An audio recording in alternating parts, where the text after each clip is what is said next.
Hey everyone, welcome to another edition of CEO Growth Talks. It's my pleasure to welcome Nate Olds, the CEO of StormTrap, one of Chief Outsider's clients. Nate, just so glad to have you here. Pleasure to be here. Really, thanks, and grateful for the opportunity. And right off the top, StormTrap happens to be an incredibly good description of your business. Tell us about it. Yeah, so our lot in life is we control stormwater runoff, and it's a very critical challenge for developers, owners, engineers, and municipalities. So, storms grow more intense and regulation become more demanding. The need for effective underground stormwater management really continues to rise. And so, what we do is we protect communities from flooding. Is really the most basic way to describe it. And your business model is interesting because you're up in the Chicagoland area, but you're a national firm, but you're not sending loads of concrete, pre-stressed concrete across the country. You've got relationships that help you cover the country. Yeah, we've got partnerships with roughly 40 plus precast partners across the country. They are really, really good at what they do. We obviously have, a list of things that they have to be able to meet in order for us to want to get into business with them. But our strategy is to ensure that we're within 100 miles of any municipality, any big city that we can ship to. So, that's I think there's 3 states in the country right now that we don't have precasters in. But yeah, anywhere in the country that you need stormwater management or underground retention detention, chances are we're probably within an hour of you. And so how long did it take you to get to that national scale? The company back in it was around 2006, and they really decided to branch out of the Chicago area because that's where the business came from. And they started looking at out in the Northeast. And so they started, coming up with some agreements with some precast partners out in the Northeast, really proved the model out there, I would say. So around 2006, then they started kind of expanding in areas where they saw a lot of urbanization and a lot of growth. And when I came on board right around 2019, I think we had about 22 precast partners. So we've effectively doubled that in less than 5 years that I've been here. But they were very forward thinking in going into certain spots very quickly, proving the model out. The model worked very, very well, and they were kind of off like a rocket ship from there. Okay, so I had started to call you like you're a marketing organization, but you guys are really sales and engineering. It's your expertise that helps a potential municipality or client figure out what they're actually going to need. Yeah, we're in an industry that is, unfortunately for a lot of people, it's a have to have. It's like a life insurance for your property. And it's not anything that anybody sees. It's not anything that anybody, drives down the street and looks at and says, oh, that looks really beautiful. But what we do is make sure that when people are driving down the streets, they're not seeing a flooded field or a flooded street. And so our job as a sales and engineering company is to really get out and work with the engineers and the specifiers and the municipalities to try to help them plan and design the most cost-effective system that they can get, knowing that not only do they not want to have to do this, but they want to make it as cost-effective for their taxpayers as they can. But also it's got to be able to last. It's got to do what it says it's doing, because we've seen other companies with different materials fail 2 years down the road. And one of the reasons that we go out and we evangelize precast concrete is because of the strength, longevity, and the simple fact that when you put it in the ground, it's going to work. But yeah, we cover every state. We try to get to at least 4 to 5 engineers a day. And most of it is education and helping, right? You would not compare our sales force to, a cold calling out in front, get the order now type of sales force. We're a very consultative, educational, driving education, making sure that the customers and the clients get the right system, not just one that we think this is the best for them. It's what works for them. Oh, that's great. So you have a successful business. It's grown over the years, but there was something that triggered an outreach to Chief Outsiders, or how did we get connected? Yeah. So, historically, I've worked for, mostly in my career, very, very large organizations. I spent 16, 17 years at Honeywell in various roles. We had resources, any help you needed, there was a phone call that you could make to someone at Honeywell and they would come and help you. When I came over to Storm Trap, it's a smaller company, and it was grown from a family ran business. It was spun off from a precaster. And so, the resources that you have and the expertise that you have in a business like ours isn't necessarily as broad as what you would find in a Fortune 100 company like I was used to. What we were looking to do is, there's areas of the market that we play in, but we don't play in as well as we should. And the way that our industry is laid out is you've got depths, and the systems are all going to be designed based on a depth. And where our sweet spot is going to be, the deeper systems that you can make obviously deeper, but also shorten the footprint. So building owners, property owners, municipalities can get more out of the property than just putting something in the ground. They can put parking lots over it, et cetera, et cetera. But we understood that there's this shallower market that we're really not touching, because concrete and how we are designing it, at least, isn't the most cost-effective way to do it. And we understand that. So we were looking at ways to maybe break into that aspect of the market. And we came up with an idea, and we came up with some things that we think are going to be certainly relatable to that segment of the market. But our biggest challenge was, how do we actually go to market with this system without cannibalizing what we're already doing with our others? And there were things that, we were sitting in the rooms and, strategizing, is it a completely different sales organization? Is it a completely different strategy of how we attack the market? Do we go through distribution? Because we currently, we're a direct sales force. And so do we go through distribution? Do we put more work on the folks that are already out there doing the job? And, we of course came up with our hypothesis, and we had probably half the room agreed with one and half the room agreed with going the other route. And we really just didn't have the marketing, the customer segmentation, marketing expertise that we needed in order to really make that decision and feel very confident about it. So, I went to our board and we discussed kind of the challenges that we had, and they actually had brought up Chief Outsiders to me. And I'll be honest, when they said, have you ever heard of a fractional marketing company? I said, I'm not real good at math. I can't understand fractions at all. So no. And they explained that, they had some of their companies had utilized it before. Ironically, one of my coworkers from Honeywell back in the day was running an organization up in Minnesota, and I had looked on LinkedIn, and he had used Chief Outsiders as well. So I reached out to him, and long story short, we decided, why wouldn't we want to at least bring them in to test our hypothesis and to look at kind of what we're looking at, how we're doing. Really, it's about looking at the blind spots that we can't see, that those that have a much different approach and maybe not from the industry are looking at things in a different way. And so that's really how it came to be that we came and found Dawn and Chief Outsiders. Wow. Okay. Did you look at alternatives? We did.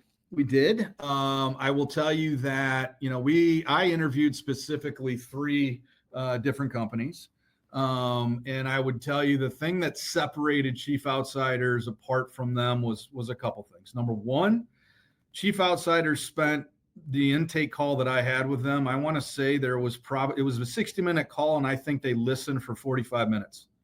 where the other companies talked to me for 45 minutes. Wow. And right there was it was clear that, okay, they're going to listen and they're going to hear, versus tell. I have a mom, I have a wife. I'm told what to do a lot. I don't need to be told, by everybody. The other thing was the breadth and the expertise of the professionals that were at Chief Outsiders, gave us a very solid group to choose from. Right. I mean, it was kind of like, what are you looking to do? Here's a menu and here's a list of all these professionals and what they've done. And you just had a much larger group to pick from. And then, looking at those and whittling it down and then I think I talked to 3 or 4 folks, and everybody was great. It was just, you could find, we chose Dawn for, number one, her background and expertise, but culturally, she fit very well in with who we are as an organization. We're a Midwestern organization. We're a, I like to tell everybody, I don't care if we're, 120 people to, 10,200 people. I want our company to feel small. And that's just the Midwestern roots of who we are. And Dawn got that like immediately. And she's like, no worries. Cause and yet Dawn has a background with giants like DuPont. Yeah, so that's interesting. Exactly. Yeah. Wow. So, okay. Was it, were the other options you looked at similarly? Were they fractional services or were there agencies involved? Yeah, it was definitely, I would say it was consultative in most of it. And, the companies that we looked at, it wasn't their only thing that they do. Right. So one of the things I love about Chief Outsiders, very similar to Storm Trap, all we do is stormwater management. We don't do anything else. We don't provide pipe. We don't provide, we provide stormwater management product, and that's all we do. We're not trying to be everything to everybody. And where Chief Outsiders is you guys are providing a fractional service for a specific need that company is requiring. And then, we went out to, like I said, the other couple people. It was, they have all these branches in their businesses, and just one of them is kind of I wouldn't even call them fractional. I would call them more consultative, and where Chief Outsiders will literally come into your business and actually act as a part of your business, sit in your meetings, looking at all the things that you do. It feels more like you're bringing in a partner that is, a piece of the organization versus a consultant that is coming in and telling you what to do, and not necessarily participating in some of the business things that you need this type of role to do. Yeah, that's interesting. We've had clients tell us that it feels, instead of like outsourcing the role, it feels like you're actually insourcing. You're bringing somebody into the seat. Is that? Yeah, I can appreciate that statement for sure. Wow. So how long did we work together? We worked together for, it was about 8 months. And, it was a great process, right? I mean, I think, Dawn had talked to, numerous people in organizations. They talked to customers. They spent a lot of time understanding what we were doing, what we were trying to do. And, I think it was a very fluid process where I think 8 months seemed like 2 months. But it was very proactive. It was very much, I had told Dawn, I said, listen, I'm going to let you run with this because, this is what you do. This isn't my expertise. I think I know a little bit about it, but I certainly know a little bit about, customer segmentation and marketing and commercialization, but I'm also not an expert. And I want you to run with it and do it the way that you think you need to accomplish what we're trying to get to. And she did an amazing job. Anybody looking at a solution like a fractional executive, but probably they know going in, it's not inexpensive. How soon into that 8 months did you have a sense that, hey, this was the right thing to do? Did it take a month or two, or was it right out the gate, or did you ever have that question in your mind? I never really had that question in my mind, to be honest with you, but I will tell you that, within a month, you understood what was being brought to the table, and you could see that, all right, the value of what you guys are bringing is very much where you need it to be. So obviously money is, everybody, everything costs something. It's definitely, it's not, inexpensive, but what I would say is it's worth every penny. And it's really, when you break it down, and, I look at everything on, return on investment. And if we're going to be able to do what I think we're going to be able to do with this new segmented, product, I mean, we got off really, really cheap. Wow. Good. Well, it's good to hear that the value is there. And, that 8 months is about our average. 7 to 8 months is about the average time we're in. And in your case in particular, it sounds like, the ROI is out in the future, but you've got a good trajectory, it sounds like, to go recognize that. Yep. Wow. Well, do you have any advice for anybody that's looking to make a decision like this? I do. CEOs in general. We're very. You obviously got to that CEO position for a reason. You're probably very confident in your abilities. You're probably very competitive. You obviously have done something right where people are like, okay, that person deserves to be. In the realm of the CEO level. Sorry, I thought I had myself on mute, but in the chair. No, there wasn't any noise. You're good. Okay. But we're very proud people for the most part, right? And admitting we don't know something is not the easiest thing in the world to do.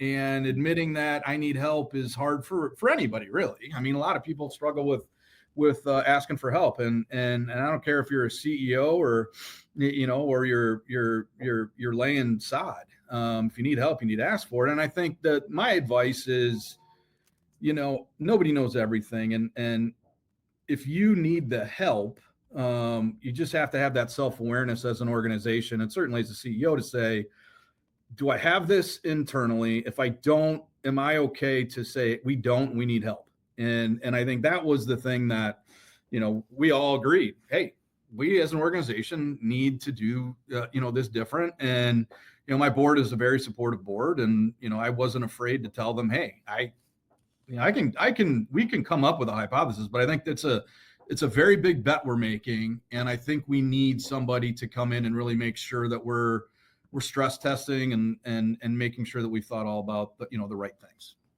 Wow. Well, that's great. One last thing. You've been a leader across multiple businesses, but now running Stormtrap. And what's your leadership philosophy? How do you go about making your decisions, and what advice do you have to other CEOs?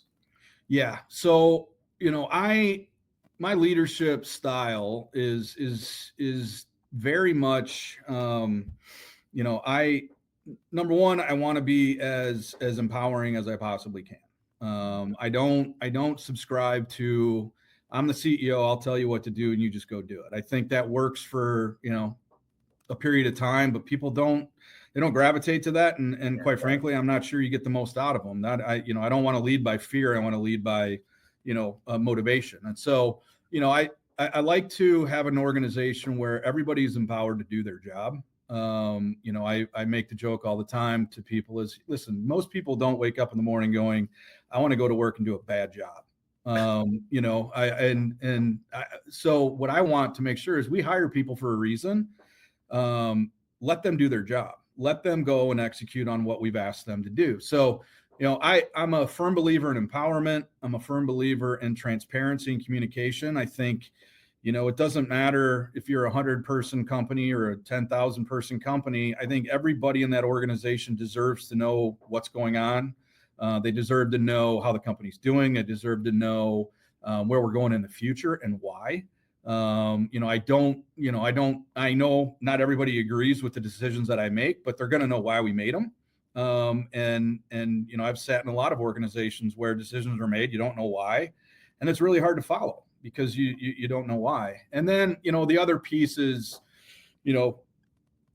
we have a saying of check your ego at the door. We're all, like I say, we're all very proud folks here at Storm Trap, and we all think we do a really good job, but nobody's above anybody else. And in order for me to get the most out of my people, and I shouldn't say my people, but in order for me to get the most out of the company and the organization, it's having a culture where people can feel confident enough to speak up, people can feel confident enough to be truthful, and people can be confident enough to question, hey, why are we doing it this way? Is there a different way we can do it? Because if I'm the one telling everybody where to go, what to do, how to do it, we're not going to do very well. I'm pretty good at some things, but I'm not great at everything. So it's really an inclusive leadership style where I like to make sure we've got as much input as possible. I had a leader that said once, your job is not to be the smartest guy in the room, it's to be right at the end of the meeting. And so making sure that I bring in people that listen, tell me what needs to happen and let's go from there. So I By the feel way, Nate, that's all called humility, by the way. You have to have leadership. I've had a mentor in my career. He actually brought me here to Storm Trap. And he taught me everything that I know about what you just said, that word humility. And I think this day and age and the polarization that goes on, all over social media and whatnot, I just feel like, it's a time where people need leadership that is willing to be supportive, is willing to be communicative and transparent, but also provide direction so they know, what they need to be doing. And my advice to everybody on the team is, I'll tell you where we want to be. I need you guys to tell me how we're going to execute it. And then I'm supposed to be taking away those barriers so that you can make that happen. Yeah. Well, that's powerful, inspiring, and I'm sure it's one reason why Storm Trap is at the top of its game. And we're at the top of our game. I will tell you, because of the people that I get to work for. I mean, it's the greatest group of people I've ever had the ability to lead, and I, like I said, I think it's